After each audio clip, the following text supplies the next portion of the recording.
Pakistani currency बनती है। 3 करोड़ का सचिन को दिया है, जो कि 9 करोड़ पाकिस्तानी करेंसी बनती है, और 3 करोड़ का दिया है हमने सीमा हैदर को, वहाँ की 9 करोड़ रुपए। वजह क्या बनती थी, क्राइम क्या बनता था उनका? सीमा खुद आई, सचिन लेके नहीं आया, उसके बाद आप करोड़ों का नोटिस उनको भेज रहे। कमाल है। सचिन की वाइफ है, कैसे है भाई सचिन की वाइफ? हमें भी डिवोर्स की कॉपी दिखा दो, कहाँ पर है? Section 11A 1946 Indian foreign act क्या कहता है?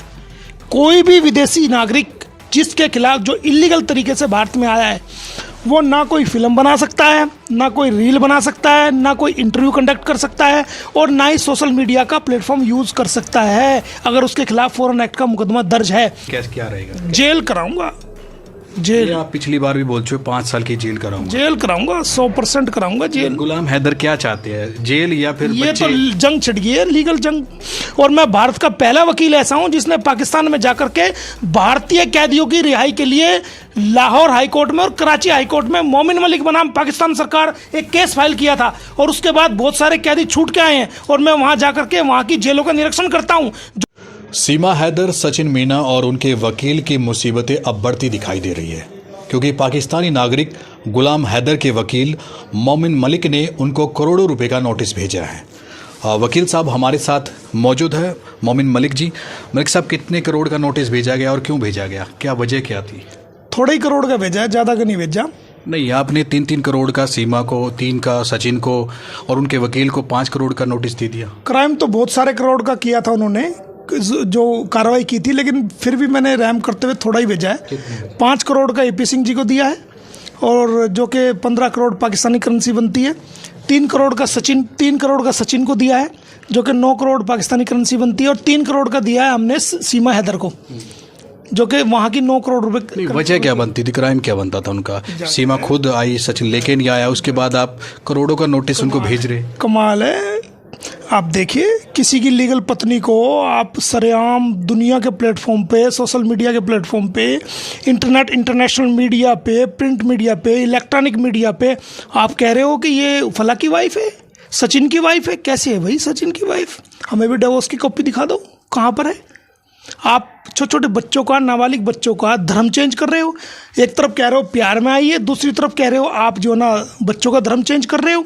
प्यार में तो ना जाति देखी जाती है, ना पाति देखी जाती है, ना ऊंच ना नीच। अगर प्यार सच्चा था तो धर्म चेंज क्यों हुआ?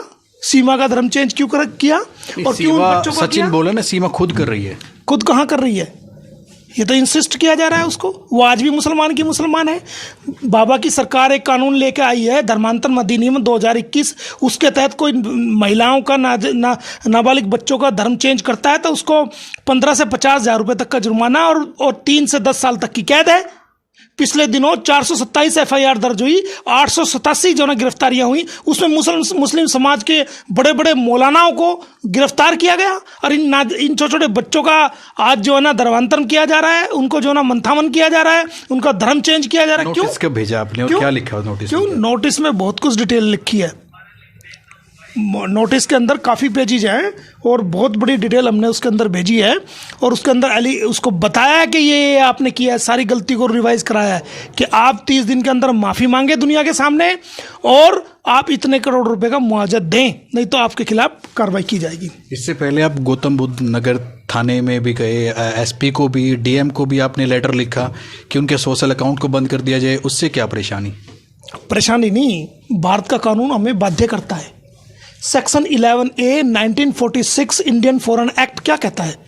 कोई भी विदेशी नागरिक जिसके खिलाफ जो इलीगल तरीके से भारत में आया है, वो ना कोई फिल्म बना सकता है, ना कोई रील बना सकता है, ना कोई इंटरव्यू कंडक्ट कर सकता है, और ना ही सोशल मीडिया का प्लेटफॉर्म यूज कर सकता है अगर उसके खिलाफ फॉरेन एक्ट का मुकदमा दर्ज है, prior to permission of the central government. Bharat सरकार की परमिशन के बगैर वो कुछ भी ऐसा नहीं कर सकता। वो हमने DM साहब को कहा है कि ये महिला section 11A 1946 Indian foreign act का वायलेशन कर रही है, इसके खिलाफ FIR दर्ज है, और ये जमानत पर है। और जमानत के अंदर भी जज साहब ने ये शर्त रखी थी कि कोई भी फॉरेन एक्ट का वायलेशन नहीं करोगे आप। तो हमने DM साहब को लिखा है, हमने SSP को लिखा है कि ये क्या हो रहा है, और अगर इसके इस कृत्य की वजह से भारत के की एकता अखंडता को किसी प्रकार की ठेस पहुंचती है या कोई नुकसान पहुंचता है तो उसका वहां का प्रशासन जिम्मेदार होगा। सीमा सचिन तक ठीक था, लेकिन आपने वकील को बीच में ला दिया, 5 करोड़ का नोटिस। ओए, वकील का काम केस लड़ना है कि घर किसी के घर जाकर के ये कहना है ये फला की वाइफ है? ये वकील का काम है? वकील का काम तो केस लड़ना होगा ना कोर्ट में। वो भी कानूनी कार्रवाई क्या करेंगे शायद। क्या कानूनी कार्रवाई? हमसे बच लो ना पहले। क्या कानूनी कार्रवाई करेंगे? पहले हमसे तो बचो। पहले जो आपने कृत्य किया है पहले उसको अपना डिफेंस तो कर लो। क्या कार्रवाई करेंगे? हमने क्या गलत किया है? हम कर रहे हैं ना कार्रवाई, तो वो बच के दिखाओ या तो माफ़ी मांगो। तो हम चलो वकील भाई है, हम कंसिडर कर लेंगे, हम हैदर से भी रिक्वेस्ट करेंगे, चलो वकील साथी था, गलती होगी, कोई बात नहीं, बुजुर्गों की एज में जाने जा रहा है, लेकिन अगर वो गलती को फिर दोहरा रहे हैं और गलती भी अकड़ेंगे तो हम फिर उसको लीगली बख्शेंगे कोई? आप सीमा हैदर को अगर कोई मीना बोल देता है तो आप बड़ा गुस्सा हो जाते हैं, तो वजह क्या? पूरा देश बोला आजकल। कानून सबके लिए है, चाहे वो भारत का वासी हो, चाहे वो दुनिया के किसी भी मुल्क का रहने वाला हो। आप बताइए कि एक पत्नी बिना अपने शौहर से तलाक लिए किसी के साथ रहना शुरू करे, दुनिया का कौन आदमी उसको एक्सेप्ट कर लेगा? ये बताइए। और आप कहते हो जी सीमा की वाइफ ना, ये आप कहते हो कि ये ना कहो, तो आप अपने चैनल पे उसकी, जो आपका चैनल है बहुत अच्छा चैनल है, तो मैं कहता हूँ आप अपने चैनल पे उसकी जो तलाक की डिग्री है वो दिखा दो, हमें कोई एतराज़ नहीं होगा। आप अपने चैनल पे ही एक बार पब्लिश कर दो, उससे बोलो कि वो अपनी तलाक की डिग्री दिखाए एक बार। तो आगे क्या कार्रवाई रहेगी? नोटिस के जरिए नोटिस अब तक पहुंच गया है या फिर आगे कैसे क्या रहेगा? जेल कराऊंगा, जेल। आप पिछली बार भी बोल चुके 5 साल की जेल कराऊंगा। जेल कराऊंगा, 100% कराऊंगा जेल। गुलाम हैदर क्या चाहते हैं, जेल या फिर ये बच्चे? तो जंग छिड़ गई है, लीगल जंग, ये तो कानूनी जंग छिड़ गई है। इससे पूरे देश की महिलाएं आहत है कि एक पति को छोड़ करके वो कैसे दूसरे नाजायज संबंध के सिंदूर के नाम का सिंदूर अपने माथे पे भर रही है। तो सर कसूर सीमा हैदर का है ना, जो इतनी दूर से आई, सचिन उसको लेके नहीं आया, कुछ लोग तो ये भी बोलते हैं। क्यों? वो पहले भी तो आई थी नेपाल, सचिन मिलने के लिए गया था। सचिन वो इस बार आने से पहले वो पहले नेपाल आ चुकी है अकेली, बच्चों को छोड़ करके। ये मैं बताता हूँ आपको, ये देखिए कब आई है वो, ये भी देख लीजिए कि कब आई है वो। आपको मैं बताता हूँ, वो एक बार पहले आ चुकी है।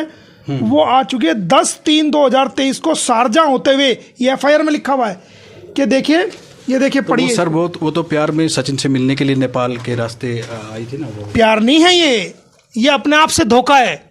इसको प्यार नहीं कहते, अपने बच्चों से धोखा है, ये अपने पति से धोखा है। ये संसार में एक गलत मैसेज है, महिलाओं को बदनाम करने का इसका तरीका है। महिला ऐसी नहीं होती, सावित्री होती है महिला। अपने पति के लिए उसको परमेश्वर होता है उसका पति, और उसके प्राणों को वो जो प्राण लेके जाते हैं, क्या नाम है उनका, जो प्राण लेके जाते, यमराज से भी उसके प्राणों को वापस ले आती है, वो है महिला। आप तो कानून के जानकार है, एजेंसियां लगी हुई है और हमारी न्यायपालिका भी है, कानून अपना काम कर रहा है। तो वो जेल में भी गई, फिर जमानत भी हुई, तो वो लीगली तौर पे चल रही है ना, वो तो चल रही है ना। लेकिन 7 महीने, आज 8 महीने होने जा रहे हैं।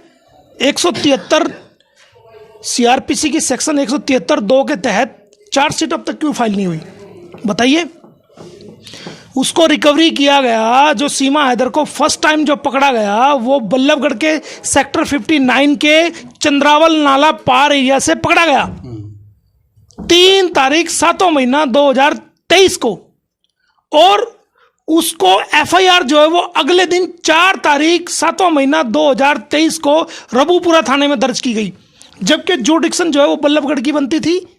या तो आप पहले से FIR दर्ज हो तो आप अरेस्ट कहीं से भी कर सकते हो, लेकिन आप पहले अरेस्ट करते हो दूसरे राज्य से जाकर के, और उसके बाद जो आप अगले दिन थाने में जो है उसके खिलाफ पर्चा दर्ज करते हो, तो ये तो लैप्स है जी। सर सवाल ये तो इन्वेस्टिगेशन का बहुत बड़ा लैप्स है। बच्चे सीमा हैदर से उसी दिन रिकवरी हुए, उन बच्चों की इंफॉर्मेशन बल्लभगढ़ के चाइल्ड प्रोटेक्शन ऑफिसर को क्यों नहीं दी गई? उसी वक्त उनका मेडिकल, जो मामला विदेश से जुड़ा हुआ था, उसी वक्त सीमा का और उन बच्चों का सरकारी अस्पताल में मेडिकल क्यों नहीं कराया गया? उसी वक्त information to the guardian of the children's क्यों नहीं दी गई? एक सवाल और है सर, आप संपर्क कैसे हो? गुलाम हैदर से आप वकील अपॉइंट किए गए कैसे? मैं इंटरनेशनल लॉयर हूँ, आप सभी जानते हैं, प्रसिद्ध वकील हूँ भारत का। कैसे? और मुझे दुनिया में लोग जानते हैं, गीता केस मैंने किया है, आपको पता है, सर्वजीत केस मैंने किया है, गीता को मैंने किया है, गीता केस को, गीता के ऑर्डर्स मैंने कराए थे पाकिस्तान कोर्ट में जाकर के। और मैं भारत का पहला वकील ऐसा हूं जिसने पाकिस्तान में जाकर के भारतीय कैदियों की रिहाई के लिए लाहौर हाई कोर्ट में और कराची हाई कोर्ट में मोमिन मलिक बनाम पाकिस्तान सरकार एक केस फाइल किया था। और उसके बाद बहुत सारे कैदी छूट के आए हैं और मैं वहां जाकर के वहां की जेलों का निरीक्षण करता हूं। जो भारतीय कैदी होते हैं उनको, उनके केसेस में वहीं के वकीलों को बांट के आता हूं और उनको उनके छुड़ाने के लिए मैं कोशिश करता रहता हूं। इसमें कैसे संपर्क गुलाम हैदर से हुआ या संस्था से हुआ? मुझे इंटरनेशनल लेवल के सभी ह्यूमन राइट्स के लोग जानते हैं। यूएनओ के जो एडवाइजर है मिस्टर अंसार बर्नी, जो कि फेडरेशन मिनिस्टर भी रहे हैं और ह्यूमन राइट्स पे यूएनओ के एडवाइजर, उनका ये रिक्वेस्ट लेटर मुझे मिला है। ये देखिए, आप अपने चैनल पे दिखाइए इसको। उन्होंने मुझे रिक्वेस्ट की है कि हम आपको रिक्वेस्ट करते हैं केस लेने के लिए। और मेरे से, क्योंकि मैंने उनकी रिक्वेस्ट को इसलिए स्वीकार किया है कि हमारे जो भारतीय कैदी, जो मछुआरे हैं, इलीगल ट्रेसपासर्स है, बहुत सारे हमारे भारतीय कैदी उनकी जेलों में बंद है। तो ये अंसार बर्नी एक ऐसा आदमी है जो भारतीय कैदियों की मदद करता है। और जब भी मैं वहां जाता हूं पाकिस्तान, तो वहां की जेलों में जाके मैं मुआयना करता हूं और वहां के जो हमारे भारतीय नौजवान लड़के वहां कैद हैं उनकी रिहाई के लिए मैं कोशिश करता हूं। मेरे लिए मैं दोनों मुल्क के लिए ह्यूमन राइट्स के काम देखता हूं। मेरे लिए सर्वजीत केस को मैं गया, 2 बार मैं जेल में मिलके आया सर्वजीत से। उसका बना हुआ पेन मेरे पास है। वो बीमार था, 2,000 रुपए की मैंने वहीं से दवाई लेके उसको दी। 30,000 रुपए मैंने वहां जेल सुप्रिटेंडेंट को जमा कराए। क्यों कराए जमा? वो भारतीय कैदी था। सवाल मेरा भी ये है कि गुलाम जो है, गुलाम हैदर, वो क्या चाहते क्या है? बच्चों की कस्टडी या सीमा को जेल, या फिर जो आपने दावा किया नोटिस कर? देखिए एक हारा हुआ पति जिससे 4 बच्चे पैदा हो गए हों और उसने अपने बच्चों को लालन पोषण किया हो, अपने बीवी को अच्छी सुविधाएं दी हो और अच्छी सुविधा देने के लिए वो विदेश में चला गया हो, और उसका कोई उसकी हंसती खेलती फैमिली को तबाह कर दे और चार बच्चों को लेकर के बिना तलाक लिए एक नाजायज संबंध में किसी व्यक्ति के साथ रहना शुरू कर दे, वो व्यक्ति क्या चाहेगा? आप बताइए क्या चाहेगा? हम सब मर्द हैं, सारी महिलाएं एक जैसी नहीं, एक आध हो जाती है। अच्छे बुरे समाज में हर तरह की महिला, भारत की सारी महिलाएं उसका विरोध कर रही हैं। लेकिन वो पति क्या चाहेगा? उसके सामने 2 तरीके, या तो खुद सुसाइड कर लेता, या अब वो दुनिया में जलील भी तो हो रहा है ना सबके सामने कि इसकी बीवी ने ऐसा कर दिया, या उसने हिम्मत करके अपनी कानूनी जंग को लड़ने का फैसला किया, वो अपने बच्चे चाहता है। वकील साहब, आखिरी सवाल ये है, 3-3 करोड़ रुपए का आपने नोटिस भेज दिया 5 करोड़ का वकील को। अभी कमाई की शुरुआत की उन्होंने और काफ़ी गरीब परिवार से सचिन, तो ऐसे में कैसे चलेगा कि कोई रास्ता बीच का? रिक्वेस्ट लेटर भेज दें एक कि जी भेजेगा, वे भेज दें कि जी हमारा विरोध नहीं है, हम किस्तों में देंगे, हम किस्तों में स्वीकार कर लेंगे। तो मतलब छोड़ने वाले नहीं आप? बिल्कुल नहीं छोड़ेंगे जब तक माफ़ी नहीं मांगेंगे। या उसका बिल्कुल ही एग्जम्प्ट कराना है तो उसकी देश और दुनिया से माफ़ी मांगे कि भई हमने गलत कहा है, माफ़ी मांगे उसकी, छोड़ देंगे। हम भी रिक्वेस्ट करेंगे हैदर से कि भाई कोई बात नहीं, माफ़ी मांग ले इनको और उसके बच्चे उसको लौटाएं। हैदर की मांग क्या, सीमा या बच्चे? लास्ट सवाल यही है कि जिसकी पत्नी 4 बच्चे लेके चली गई हो और वो नाजायज संबंध में रह रही हो, तो वो पति क्या चाहेगा? वो पति को वो सीमा हैदर अगर सोने की भी बन के आ जाएगी तो उसकी नज़र में क्या रहेगा? उस पति की नज़र में क्या रहेगा? वो तो अपने बच्चे लेना चाहेगा ना, उसको तो बच्चे ही चाहिए। ये है सीमा का, तो फिर हम देखें क्या करना है। उसको तो जेल कराएंगे 5 साल की, हमने पहले भी कहा है 5 साल की 100% जेल कराएंगे। शुक्रिया सर। तो ये थे हमारे साथ एडवोकेट मोमिन मलिक, जिन्होंने कहा कि अभी नोटिस भेजा है, फिलहाल सीमा को जेल कराने की भी ये कोशिश करेंगे। इन्होंने कहा कि सीमा ने गलत कदम उठाया है और जो बच्चे हैं वो गुलाम हैदर की कस्टडी में उनको तक पहुंचाएंगे। अपने सहयोगी के साथ प्रदीप रेड्डू, हरियाणा।